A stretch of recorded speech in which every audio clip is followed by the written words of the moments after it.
Read this carefully. Former Indian lawmaker slain live on television, state restricts gatherings. If you're not an Indian, you would read this news and feel horrified at how politicians are being shot dead in India and the state is restricting any reaction to it. A simplistic selective assumption of India, as always. But this has strangely got repeated by many international outlets. Similar headline: lawmaker, former MP, former member of parliament and his brother a state legislator, a politician, and that's about it in the headlines. If you are an Indian, you will know what Atique Ahmad represented. The horrifying days of guns and gory trail that Atique Ahmad led, and not simply a politician, but a gangster who grabbed land of poor people, accused of getting anyone killed if they challenged his clout. The fear of his crimes ran deep for decades in former Allahabad, now Prayagraj in Uttar Pradesh.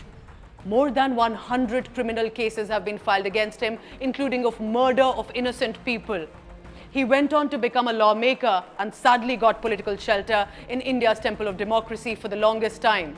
Appropriate words like gangster and criminal were conspicuous by absence from these headlines on international media. One BBC journalist even described him, attributing to a quote, as Robin Hood, who distributed arms to poor Muslims. What? There are enough news reports from all Indian news organizations where ground reporters have published extensive reports to track timeline with ground understanding of this criminal. But some in foreign press looks like got no time to speak to local reporters, local residents, and found similar headlines reiterated. How is that possible?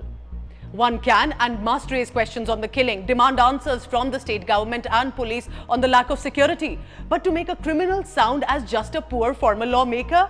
Without context, without background, why are some pushing a narrative of empathy for Atiq Ahmed? Let me take you a little back for some understanding. A man, Raju Pal, was member of a legislative assembly from Bahujan Samaj Party, was shot dead in broad daylight because he won elections against this Atiq Ahmed and his brother Ashraf in 2005. It was a case of bruised ego that led to the murder of Raju Pal. He was newly married and the post-mortem report said 18 bullets were pumped into him. The Central Bureau of Investigation of this country had a probe into it and named Atiq Ahmed in that report. For 2 hours since that terror had unfolded, our reporters confirmed not one person dared to call the cops. A year later, only one eyewitness came forward against this gangster Neta, Umesh Pal. He had to carry an armed policeman for his safety 24/7 because he had given a statement in the court. But on 24th February, Umesh Pal was shot dead in daylight by multiple shooters. One of them, as per police, caught on CCTV was the son of Atiq Ahmed, Asad, who was later killed in an encounter. Beyond surface, past few decades saw gang wars, shift in loyalties and revenge actions in Uttar Pradesh. As journalists, we must raise important points. Why a late-night medical checkup, lack of security, law and order situation, and all of that is crucial. Institutions are there in the country and they need to follow procedure. Nobody can or should not justify a killing in police custody. But how can all prime international news groups focus more on the word lawmaker of an opposition party and so less on his criminal history? What is this attempt, and to say what? It's bizarre to see that some are trying to give him a softer picture, that he was helping poor people. No, he was accused mainly of illegally grabbing land of the poor people and killed them if someone confronted. Suraj Kali had her land snatched. Her husband went missing, her brother was electrocuted, son was shot at, and she also survived a shootout. She fought a legal fight for 33 long years like any citizen of this country only because she wanted her land back from this criminal. Atiq Ahmad उतरे और अशरफ उतरे और जो है तो उन्हें गंदी गंदी गाड़ी दर के ही नहीं और जो है तो ताबड़तोड़ गोलियां चलाने लगे। गोली लगी? मेरे जो गोली लगी। अब मेरे जो है तो जलता है तो मैं रो रही हूँ, अपनी समय के जब ख्याल करती हूँ तो मेरी रुवाई तो होती है, नींद नहीं पड़ती। All these years, the system failed her. Policy makers failed her, and now by calling Atiq Ahmed a Robin Hood, some of our colleagues have also failed her. This is just one of many similar cases. People who remember the dark times will tell you in hushed whispers how they feel.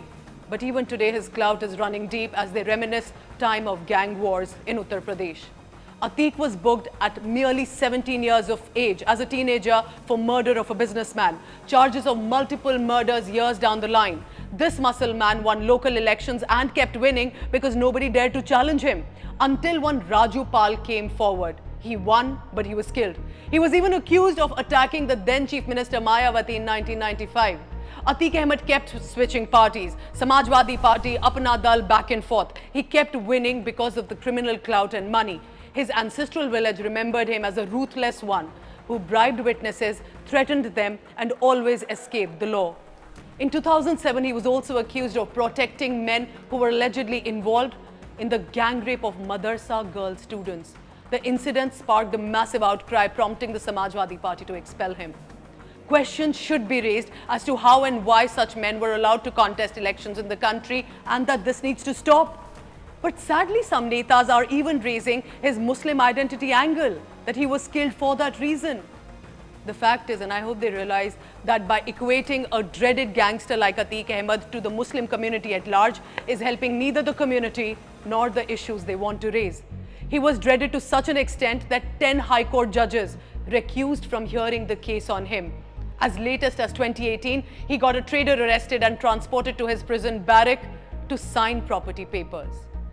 Many questions are left unanswered to this killing. Here is what the government has meanwhile announced amid massive political showdown charged at Chief Minister Yogi Adityanath.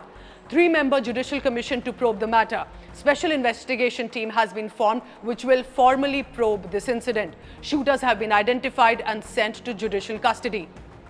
My dear fellow international journalist friends, as you inform the world at large, remember that Atiq Ahmed was first a gangster, first a dreaded criminal, first a monster to poor and vulnerable, not simply a lawmaker, and definitely not a Robin Hood. Thank you for watching.